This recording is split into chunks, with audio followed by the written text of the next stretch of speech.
Salam alaikum et bonjour à tous. Après avoir présenté le module technologie de base dans la vidéo précédente, dans cette vidéo, on présente les différentes familles des matériaux. Donc, commençons par une introduction. Donc, qu'est-ce que c'est qu'un matériau au début? Donc, un matériau est une substance quelconque utilisée à la construction des objets. Un matériau est généralement sélectionné en fonction de ses propriétés particulières, par exemple ses propriétés physiques, mécaniques ou bien thermiques, etc. Ces propriétés permettent ensuite un usage spécifique de l'objet fabriqué. Pour les propriétés physiques, on cite la masse volumique, qui représente le rapport entre la masse et le volume de matériau. Pour les propriétés mécaniques, donc nous avons la rigidité qui représente la résistance à la déformation d'un matériau. La ductilité, c'est la capacité d'un matériau à se déformer plastiquement sans se rompre. La dureté, c'est la résistance à la pénétration d'un objet par un autre objet. La ténacité, c'est la résistance au choc. La résistance à la fatigue, donc c'est la résistance aux efforts répétés ou bien au chargement cyclique ou bien dynamique. Pour les propriétés thermiques, donc on cite la conductivité thermique, la capacité calorifique spécifique et le coefficient de dilatation thermique. Pour les propriétés électriques, nous avons la conductivité électrique. Et pour les propriétés magnétiques, nous avons la perméabilité magnétique. Pour les propriétés environnementales, nous avons l'oxydation, l'usure et la résistance à la corrosion.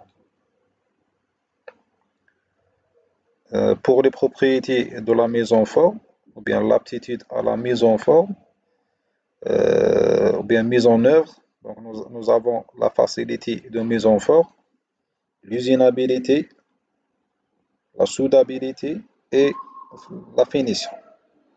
Pour les propriétés économiques, donc on cite le coût et la disponibilité de matériaux, la recyclabilité qui représente la capacité d'un matériau à être réutilisé ou bien transformé en une nouvelle matière première, et nous avons aussi la durabilité. Donc finalement, nous avons les propriétés esthétiques, on cite la couleur et la texture de matériaux. Donc, on peut distinguer quatre grandes familles de matériaux utilisés dans le domaine industriel. Donc, la première famille, ce sont les matériaux métalliques ou bien directement les métaux. La deuxième famille, ce sont les polymères et les matériaux plastiques ou bien les matériaux plastiques. La troisième famille, ce sont les céramiques et les verres. La quatrième famille, ce sont les matériaux composites qui sont constitués de deux ou plusieurs matériaux, par exemple un métal, un céramique. Les matériaux métalliques, à titre d'exemple, comme le fer, le cuivre, le bronze, ce sont généralement des matériaux durs et bons conducteurs d'électricité.